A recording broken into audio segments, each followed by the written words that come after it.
D6, no filters. This is Life is Fast. I'm your host, Steve. Let's dive right in. On tonight's episode, we're catching up with Dan Neville. He's from New Jersey. He runs the D6 Ultimate Quad Series. He's a dad, husband, and runs his own business. So we're going to get his perspective on a life is fast, work-life balance tonight. Dan, how you? Pretty good, Steve. How are you? Great, doing great. Weather's a little cold, but it's okay. No snow, so that's good. Let's start off. I know who you are. I've been friends with you for years. Tell my audience, though, a little about yourself, where you're from, how you got started in racing. Just give us a little background. Obviously, Dan Neville. Live in Hamilton, New Jersey. I'm a small business owner, own a construction company. Keeps us busy, keeps us going. Got into racing realistically. Just started riding when I was younger. Never really raced. As we got a little older, and I ended up having my son, got him into riding quads a little bit, and we just happened to go to a track locally here. And D6 was actually there having a practice, and they invited us out the next day. We came out the next day, signed up, and actually all three of us raced. Me, my wife Shannon, and my son Jeffrey. He ran the beginners class at the time, and that's really just how we started. Then we were invited to the next race, and that was in 2017, and we just kept going from there, really. How many years have you been running the D6 series now? So since the very end of 2017, 2018 was our first full year. I actually took 5 years off while Jeffrey ran nationals and D6. So I Okay. was full-time mechanic, driver, business owner. I stopped, didn't race. And then I came back 3 years ago when we decided to stop running nationals. Just because it was a lot. It was 22 weekends a year in the camper driving around the country between nationals and D6. So we toned it back a little bit and decided to have a little more fun, a little less pressure, and a little more family time. Yeah, true that. I know in the last podcast with Tyler Marlin, we were talking about how hard it is to do the nationals, especially when you don't have a team that you're racing for and you're just a privateer. There's a lot that goes into that, not just the travel and the money, but the hard work in general with the prep work, getting ready for the race weekends, the mechanics while you're at the races, the cleanup, prepping again when you're done. It's a lot. And I see you guys do it in and out every single weekend. So we were talking about that quite a bit. Now, if I remember correctly, your company, DGN, is one of our series sponsors for D6, correct? Yep, I've been sponsoring the series for quite a few years now. Actually, my wife is in the Coast Guard. We have a sponsorship from the U.S. Coast Guard also, and a couple other affiliates that I work with also sponsor. So, we keep trying to grow D6, make it better. Try and get these kids an awesome banquet at the end of the year with, plenty of prizes, and, D6 does an awesome job doing that. Yeah, I know. I was actually talking to Michelle and Rob in our first episode, and we talked a little bit about the banquet coming up. They said they couldn't even walk in their garage because there was so much stuff this year that they have. So I'm really looking forward to that. We only have about 3 more weeks or something like that until it's actually already here. Yep, it's coming up real quick. I mean, let's see, last year my son raced three classes, I raced one, and my wife raced one also. And we had to get a luggage cart to carry everything out of the D6 banquet. It was so good. And from what I understand, this year's going to be even better. So it's really awesome. At the end of the year, you get some stuff. It doesn't seem like you're putting in a lot of hard work and getting nothing in return. So, when you come out of that banquet and you see all the stuff that you've won and the trophies, and you get to talk to everybody and thank their sponsors, it's really a good time. Actually, the probably the thing I'm looking forward to most, 2025, the year just ended, is actually my last year racing. I'm retiring after this. I'm Oh, actually I'm taking a little more of my role as the youth rider representative from D6 and sponsor.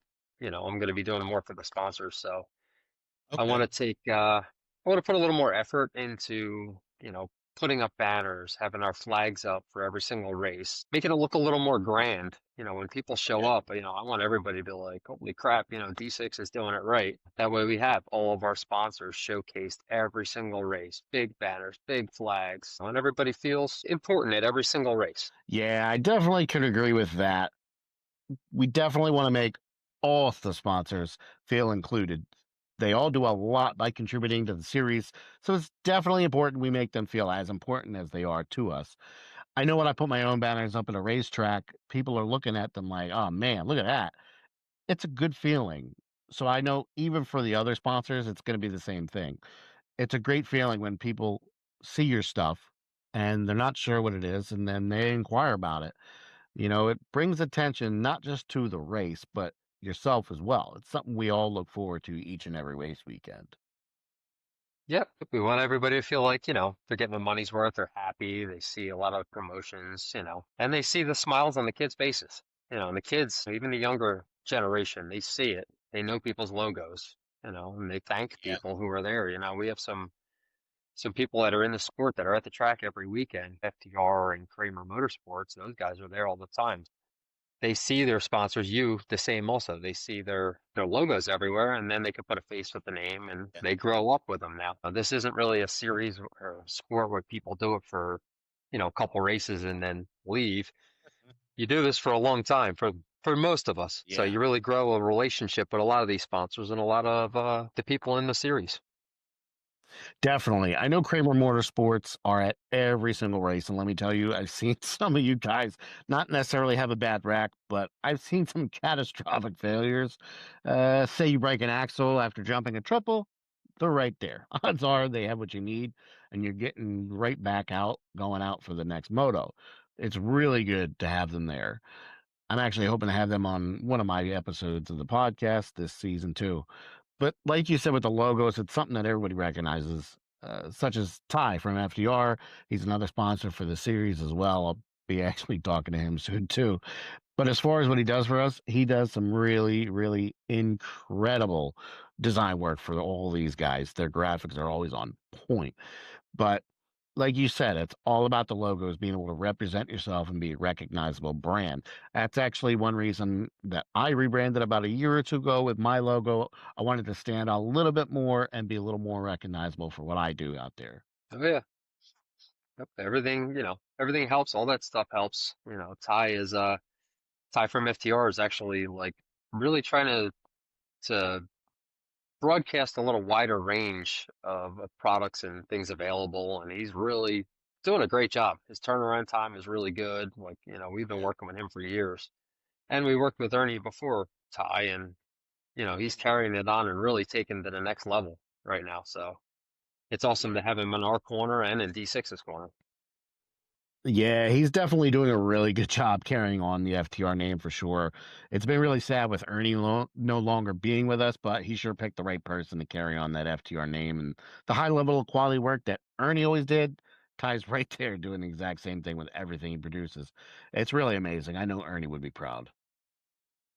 So you mentioned you retired. You mentioned your son's still racing. We've got a lot of changes coming more so in the nationals, but what are his goals and what are you guys wanting to accomplish this coming season in 2026? Really just continue to grow. Last year, he actually made some pretty big strides. He really got back into it a lot. He got burned out a little bit doing the D6 and the Nationals together, and really we just slowed down just to make it easier.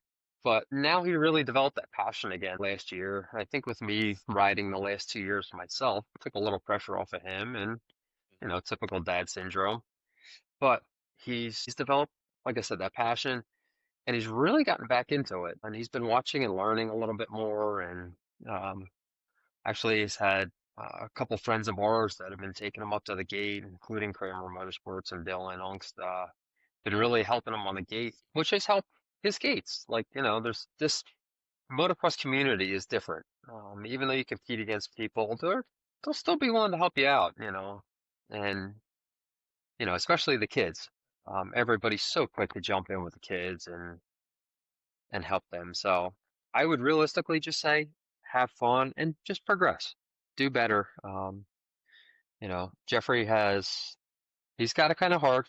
He races against some fast kids nationally that ride very well. Um, I mean, quite honestly, he's been riding against Ethan Cornell for a long time, who's got 13 national championships. The kid's, Link Yep. Clock and quite a lot of other kids that are very fast.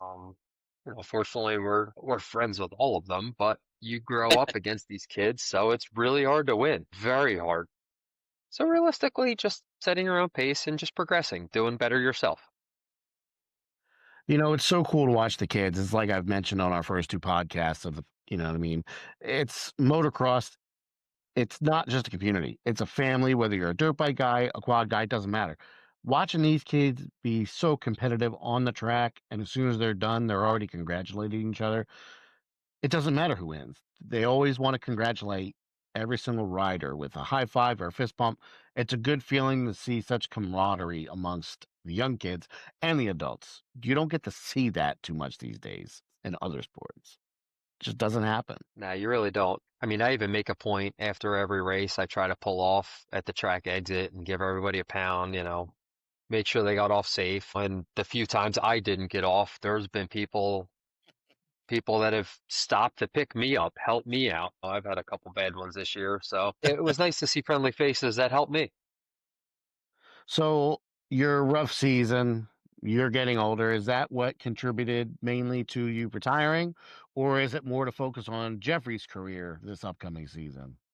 I want to keep the pressure off of him. My mentality is I'm a very, very competitive person. That's really what probably drives me. I mean, I've only raced 4 years and I have 4 years at D6 and I have three championships at D6. And I just, I push very hard. I push myself very hard. I just think I've gotten to the point where my mind tells me I'm faster than my body can handle, really. And I kind of can't tone that down. So I'm going to be done racing, but I'm not done riding. I want to go out and practice. Like I still have plans to practice at a few tracks this year. A few of my favorite tracks, but there's just something about the adrenaline when that gate drops. It's a different person behind the bars, and I just push as hard as I possibly can. And quite honestly, at 47, it's hard to hang on to this stuff anymore and keep pushing that hard and take the bumps and the bruises. I don't know how you guys do it. When they say motocross is a different breed of people, I mean, it couldn't be more true. I used to ride a bit, never used to race. I I think I could get maybe one lap at a time without being out of breath or having arm pump. There was always something, no matter how many times I rode. But for you guys to do laps and laps just for 15, 20 minute motos is just insane. You're a whole different category of people, that's for sure. I really don't know how you do it, especially some of you guys that have done it 15, 20 years. Kudos to every single one of you. I don't really know how you do it. I Yeah. appreciate that. No. I've had the luxury of racing against some pretty awesome guys. I mean, nationally and district wise, and they make it so much more fun, coming off and you really develop a relationship and a friendship with these guys. Even racing against them, 30 plus and 40 plus, like, I am retiring, but I'm pretty happy with everything I've done racing. I mean, I never ran a full national series, but I was able to win a 30 plus race last year at Budds Creek, which something I never thought I would do 30 plus. I ran 30 plus Oh, and 40 plus. yeah, I remember that So one. We were yeah, to get that win, I was on cloud nine. I was hoping to win the 40 plus too, but a mechanical took me out of the top race of that one. But I'm happy. I really am. I love the sport. I love racing. I love riding. I love the friendships they develop with everybody. Some of my best competitors have become friends of mine, and basically, like you said, family. yeah. Really, everybody, you spend so much time with them and you do things with them on the track, battling, rubbing, racing. You get to laughing and joking, and you develop this family, really. And you look forward to seeing all these people every single So race. back to the series itself with D6 and you taking a little more of a role on the sponsorship side of things. What do you think that we could do this season to help our series grow to be more on par with the national series? Really just spread the word. A lot of people have quads that have never raced, might be intimidated to come out to a race. I mean, realistically, you don't have to be intimidating. There's a class for pretty much everybody, and you don't have to worry about winning if you're not sure what to do. There's plenty of people on the Facebook pages, even the national pages that will help you. If you ask what you think could be a dumb question, nobody's going to bite your head off.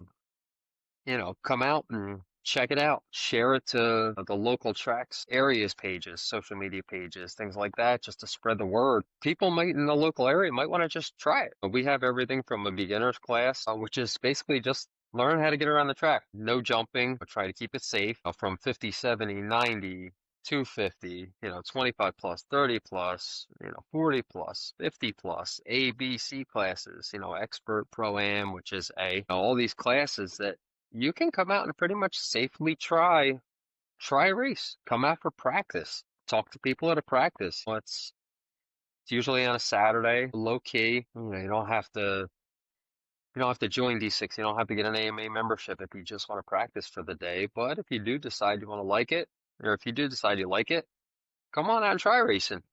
That's basically how we started, and honestly, we've been having a blast ever since.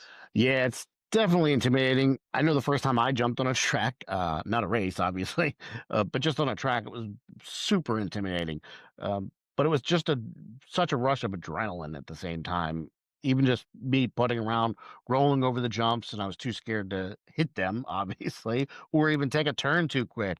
It's like riding a motorcycle. There's nothing else like that. It's it's something that everybody, I think, should experience at least once. Even if you're just riding on a track for a practice day, I try to encourage people.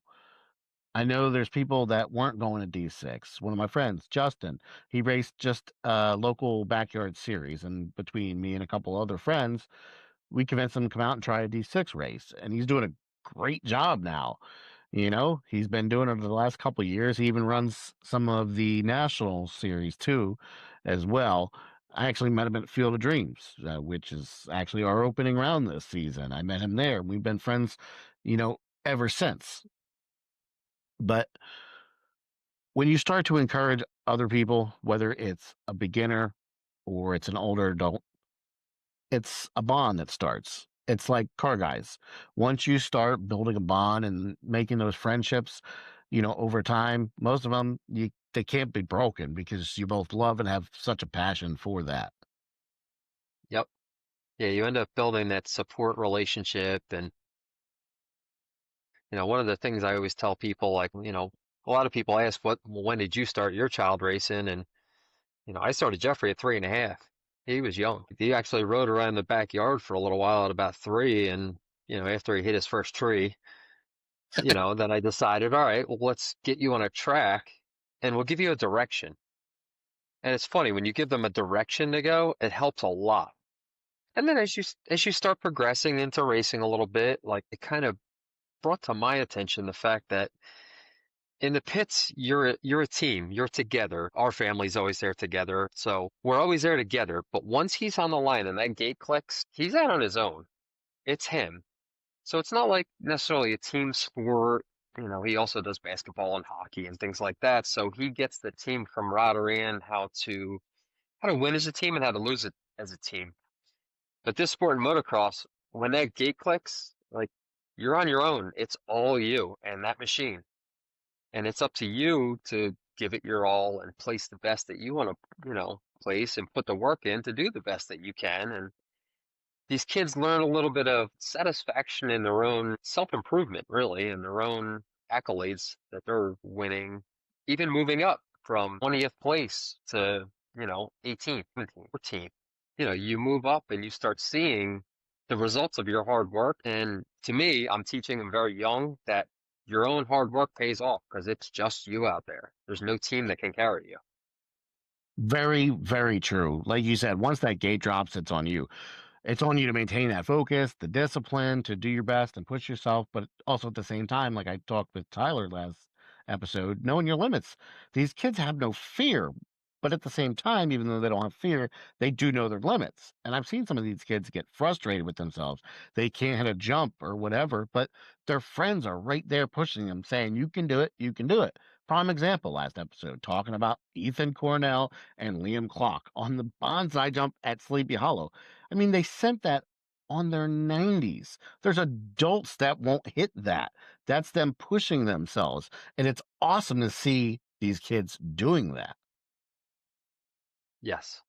Yeah, for sure. I mean, those two are definitely impressive in themselves. And I mean, I actually looked at Jeff last season and said, "Well, your son has officially passed me on a 250, and I ride built 450."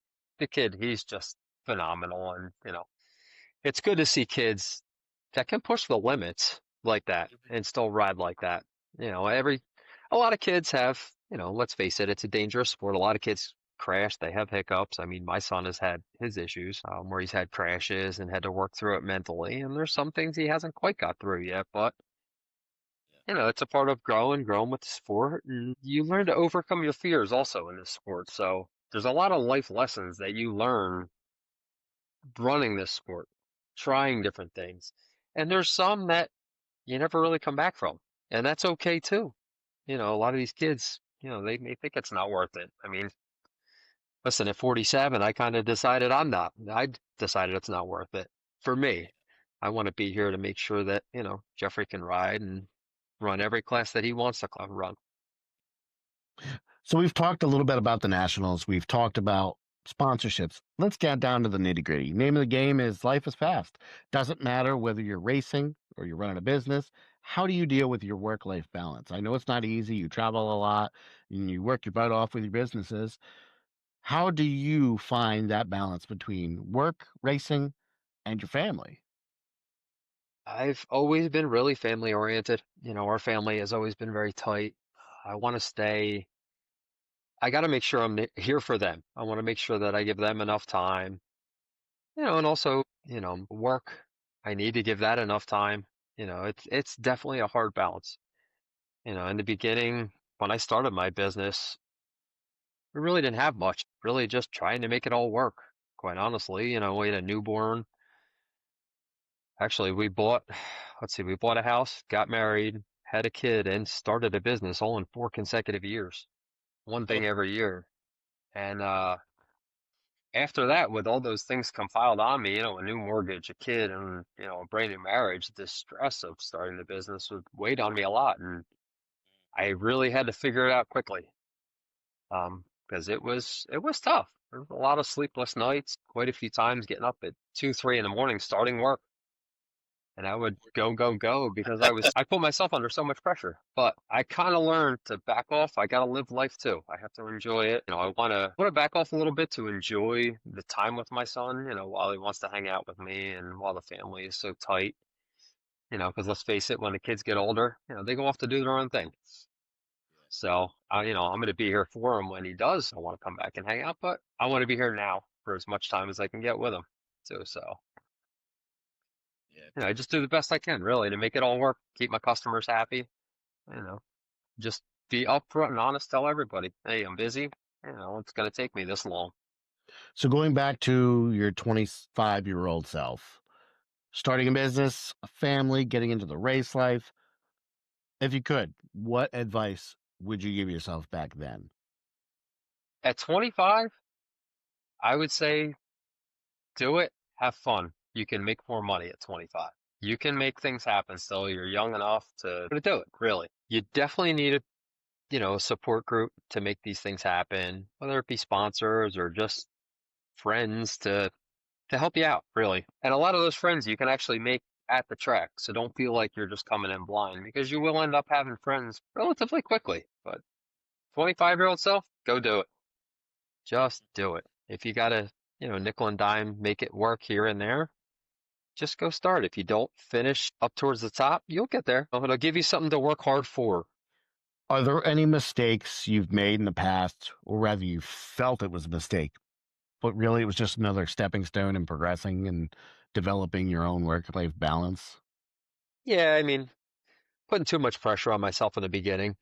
Yeah, that was stressing myself out and, worrying so much about just making things work and keeping people happy and just, oh my God, just impossible deadlines and just be true to yourself and be true to your customers, your sponsors, whoever, you may have, if you don't have your own business, your boss or whoever. Usually, if you're open and honest, a lot of people will understand. Yeah, I can't imagine it's easy running a construction business of all businesses while you're trying to race and raise a family. I know it takes a special kind of person that can not only run a business, but be the face of the business, be able to communicate with the clients, things like that. So you have to have a good client base. I think it takes a lot of the pressure off a business person if you can communicate well. Luckily, like you said, if you relay the information, you're upfront, it all ties together, it all works together, whether it's family or business or racing, it's all intertwined. You could try and keep it separate, but it's not going to happen. And it's not easy. That's for I sure. I'm lucky I have a pretty good client base. Like I said, open and honest, the realistic timelines. Do what you can for people, really. I do what I can. Obviously, it helps me. When I help customers here and there, then they spread the word. They basically advertise for me. Referrals are every bit of my business. I've been in business now for myself for 12 years now. I've never once advertised. A Facebook page is about it, but I've never advertised at all. And I stay pretty consistently about 3, 4 months booked out. So, you know, Good. COVID was the only time that I actually got a little bit slower, but I never was out of work, luckily, and very grateful for it.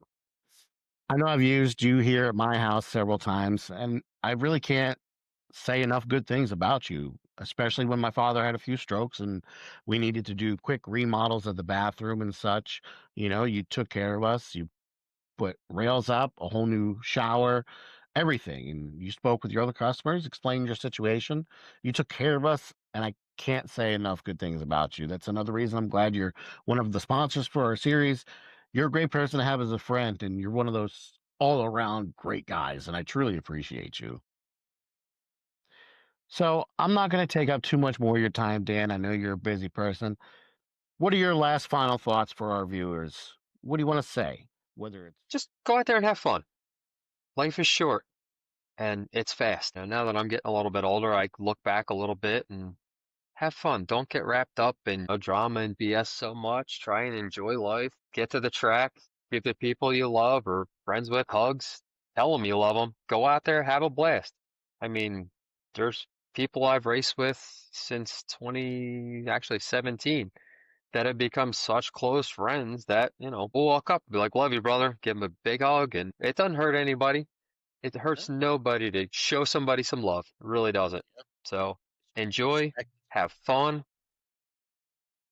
Remember, this is a sport to have fun. Nobody's making a ton of money. Now, if something doesn't go quite right, okay, walk away, rethink it, come back. If you need to have a discussion, have a discussion. If it's not really that big of a deal, all right, it's not really that big of a deal, but enjoy life, every moment of it, because at any moment, and we all know.